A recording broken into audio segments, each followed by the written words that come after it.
vô một gà một tiếng một bột áp ra. Cái ra hai tiền xong rồi chị trả đi.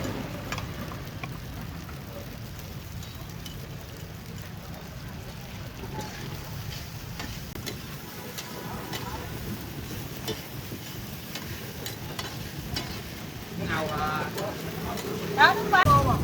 Hậu cứu à? Hậu cứu à? Quay mù. Tụ củ cải. Nào là cứu không có.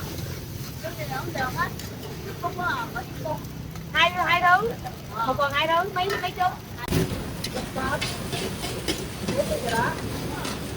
Ok, nghe coi ngắn nè, cũng đang quay nè. Đây, hai hộp gì liền luôn á chiêu nha.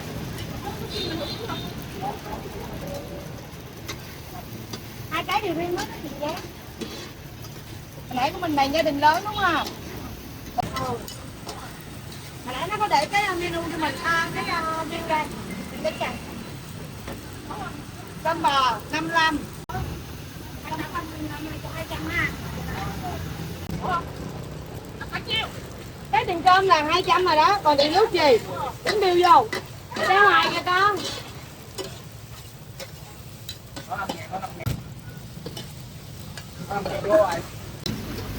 Nè, hai cái nuôi bò về nè.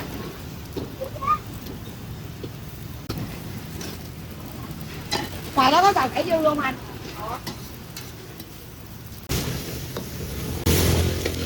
Nào ơi, cái bàn bên đó ăn xong rồi con thanh toán rồi con nói đi.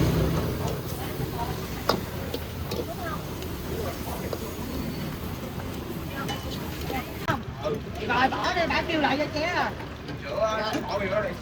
Ơi, một cái gì nữa? Ok.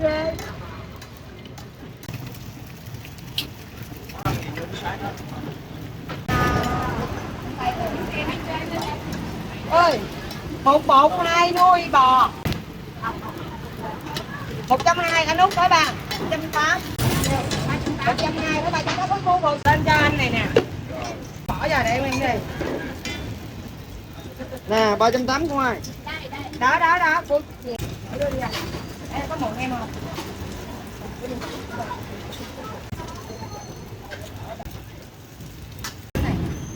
cho ảnh 1 ly trà đá. Trà đá không? Bỏ rau bên nha.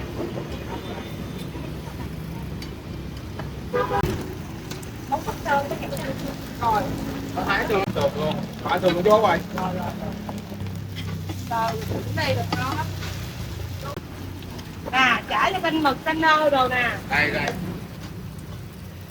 Trời ơi, cái này đem vô trong lại đi. Ở đây còn cơm rồi đây.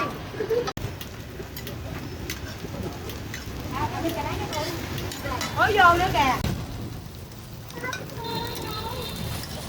Chợ con chú Biên đi rồi. Chú Biên về luôn rồi. Xanh một chảo cái cơm gà rồi. Này là 3 bột chiên nè.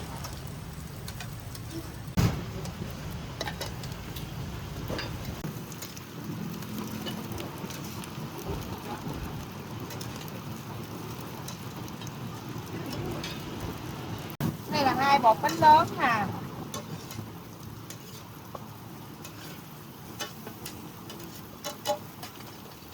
Đây là 3 bột.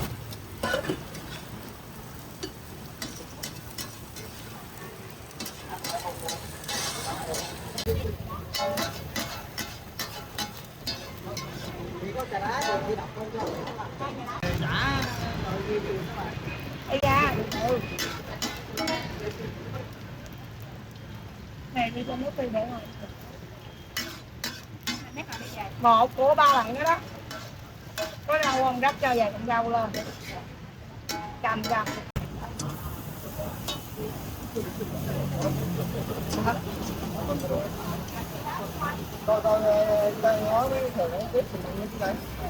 Đừng có dồn vô đây hết nha, coi tập trung dồn qua bên kia nữa để khách người ta bển nha.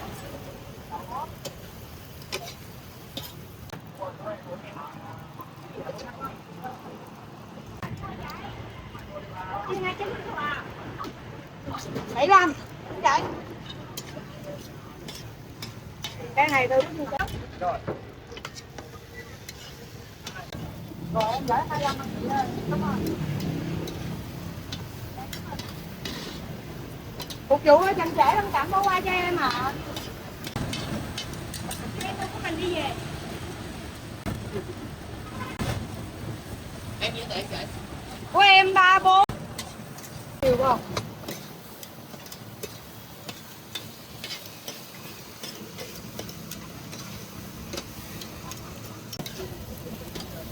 Đi à?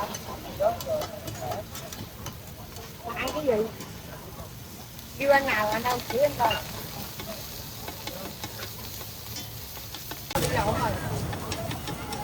Nãy giờ chưa nhận món hả?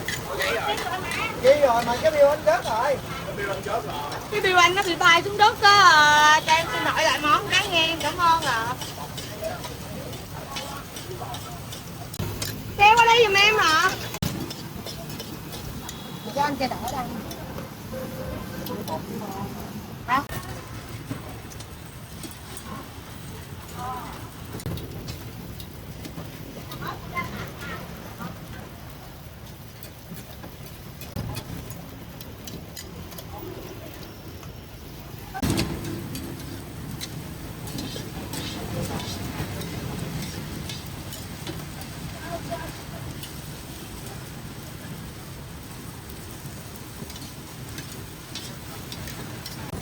Một cơm gà của bàn chị Thảo, của cái bàn hai, của cái bàn hồi nãy 3 loại bột á, 3 dĩa bột á nè, chả bill nè.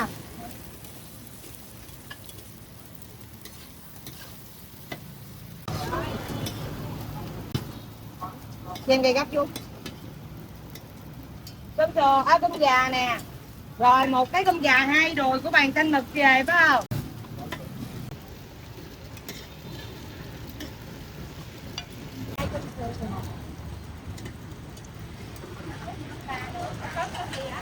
Cái đó còn ốc la.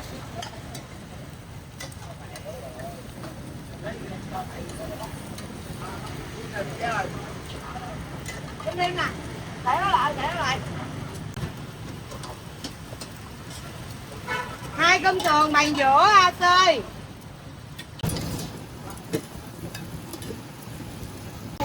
Đây nè của anh đó. Dạ rồi, một cơm sườn vậy chạy. Ủa chị đó Hả? Cái gì vậy? Để xuống, trả cơm sườn bên đây. Đúng không ạ? Cái bàn ba. em đợi em. Quay đã bên mặt cối hồi chút.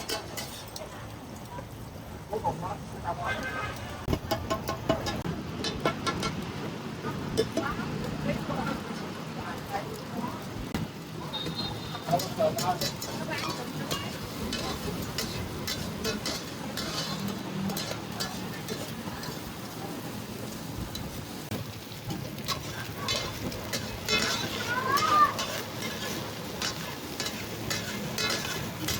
Cơm vô nhà đúng không? 2 đùi đúng Cơm không? 2 đùi với cái bột chiên về. Dạ cô chú của con. Mình lên lời đi, cơm của anh đang ra đó anh ơi. Rồi bà Tường một người trước.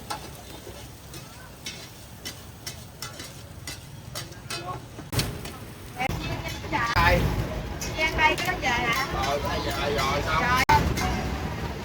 2 dĩa cơm sườn của AC bà ngoại. Có 2 dĩa cơm sườn kêu nào đâu. Em kêu chảo. Đây nè, con thay cơm sườn bên ngoài nè. Con thay dĩa này.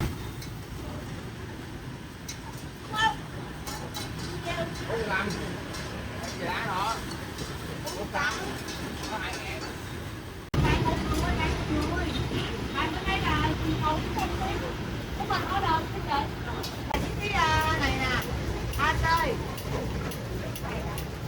Cái này phải không? Ừ. Cầm nắp kìa. 450 khách kìa lại. Không luôn đó. AC ở giữa.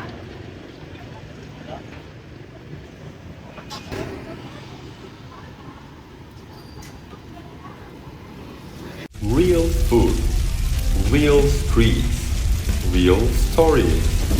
This is the Street Food Project.